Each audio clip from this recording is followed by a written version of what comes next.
Welcome to 10 minutes of international current events. From the CNN Center in Atlanta, Georgia, I'm Carl Azus. We're starting in the Caribbean nation of Cuba. Yesterday was the third time that Cuban President Raul Castro and U.S. President Barack Obama met face-to-face since the two sides agreed to normalize relations. It was the first time that a U.S. president visited the island since Calvin Coolidge went there in 1928. President Obama is hoping to influence the Cuban leader to make significant reforms, especially when it comes to issues like human rights and the communist government's control over Cuban businesses. Cuba hasn't moved as quickly to address these issues as the Obama administration had hoped, and President Castro says there are profound differences that would always remain between Cuba and the U.S. But President Obama says the intention is to get the ball rolling, knowing that change wasn't going to happen overnight. It's the communist-run island just 90 miles off the United States, and for more than 50 years, relations between Cuba and the United States have been chilly at best, until now. Beginning with the rise to power of Fidel Castro in Cuba. Castro and his bearded troops were joyously acclaimed following his incredible victory over Batista.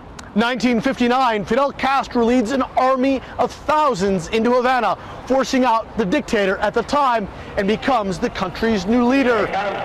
There are high hopes for the young revolutionary, but almost immediately, confrontation begins with the United States. The U.S. places an embargo on Cuba and soon after breaks off diplomatic relations. Later, the infamous failed U.S. invasion at the Bay of Pigs. The CIA hatches plots to assassinate Castro, hundreds of plots according to the Cubans, and soon the Soviet Union secretly deploys nuclear missiles to Cuba. To regard any nuclear missile launched from Cuba against any nation in the Western Hemisphere as an attack by the Soviet Union on the United States. The Cuban Missile Crisis lasts just 2 weeks, but Cuba and the United States remained locked in Cold War tensions for decades. In 1980, an exodus as more than 100,000 Cubans come to the United States after Castro loosens restrictions. 2 decades later, another Cuban leaving by boat, 6-year-old Eli Gonzalez. His arrival in the United States sparks custody battles, which Fidel Castro transforms into a propaganda victory. Fidel Castro said he expected to die in power, but in 2006, a mystery illness forces him to step down. His brother Raul takes over, and in 2015 does what many considered to be unthinkable, restores diplomatic relations with Cuba's longtime nemesis, the United States. One thing you notice when you see scenes of Cuba's capital: old cars, many of them American, classics like Chevy Bel Airs, vintage Plymouths and Pontiacs. There are an estimated 60,000 of them left in Cuba, and they could easily be described by some visitors as romantic icons of American automotive history. But only a tiny percentage of Cubans can actually afford cars. And for those few who can, keeping these classics running is their only choice. A lot of you have been asking how the Cubans keep all of these classic cars on the road, and you can see what Alberto is doing here right now. He's replacing the engine of this 1954 Chevy. Having an old car isn't a luxury here in Cuba, it is a necessity, because since Fidel Castro took power in 1959, it is extraordinarily difficult for ordinary Cubans to import foreign cars or car parts. So as a result, you have vehicles on the road that are 60, sometimes 70 years old, and the parts are just as old as well. So sometimes you'll have an American car like this with an engine from Russia, with parts from Germany. They have a bartering system. They let each other know what they need. They buy, they sell, and they trade. And as a result of the isolation of the embargoes, Cuba is home to some of the most creative mechanics in the world. They patch together these cars to keep them going long after they've been discarded in most other countries. As the restrictions start to lift, Cubans may have more new cars. They might not have to do what they're doing right now, but at least in the meantime, this is how you see all of these vintage cars, really an icon of Cuban culture. It gets down to the nitty-gritty, patching things together, doing the dirty work to keep carros antiguos on the road. In the final months before the Olympic Games, it's common for international officials to ask if the host city will be ready. This happened in Beijing, London, Sochi.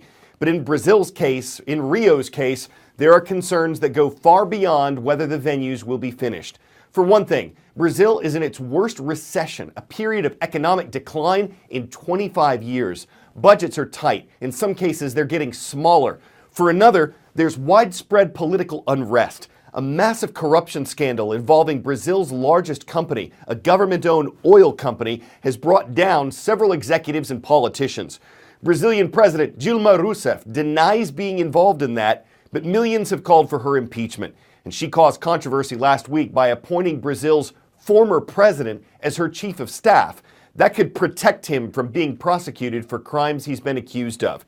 Protests have been far and wide and sometimes violent. And on top of all of this, the Zika virus is still spreading in the country.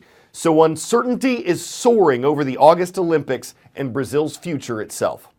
Next today, exporting U.S. sports. The NHL, the MLB, the NBA, the NFL, they've all played games in other countries. It's not just to show off what's popular in the States.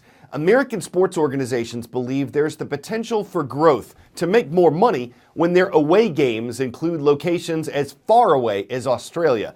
The NFL has a program that aims to both globalize the sport and help young people with limited opportunities. It recently brought several pro football players to the North African nation of Egypt. Hey, no, don't do that. Do not lead with, don't do that. Not this, not that. This is how you get into beast mode. Hey, don't dive like that. Learning to hit from former NFL running back Marshawn Lynch. American football is going abroad, bringing the hits, the pain, and unique motivation. It's American football without barriers, or AFWB for short. 10 NFL players held a 3-day camp in Egypt. Here's a sport that is newer, it's different in their culture, but it's a fun sport. It's a huge team sport. It is really the definition of a team sport, and it builds friendships and lifelong friendships. And it's just something that we want them to live with. Football isn't completely unknown in the land of pharaohs. Egypt already has 2 leagues and a dozen teams. Actually, I prefer for lineman defense because I love hits. I love being aggressive and something like that. Get out of here! Get out of here! Let's go! Let's go! Let's go!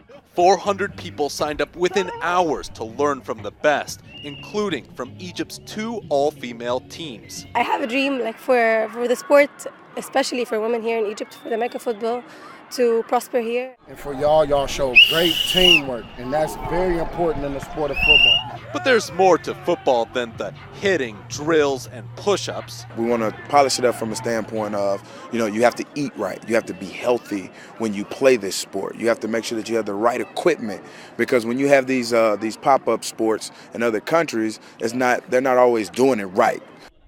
It's unlikely the gridiron will overtake the pitch, at least anytime soon.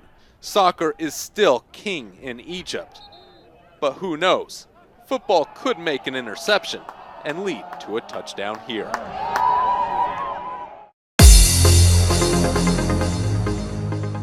Going somewhere we've never been before on the roll call, so take out your passport and say hello to our viewers in Kosovo. In the capital of Pristina, thank you for watching at the American School of Kosovo.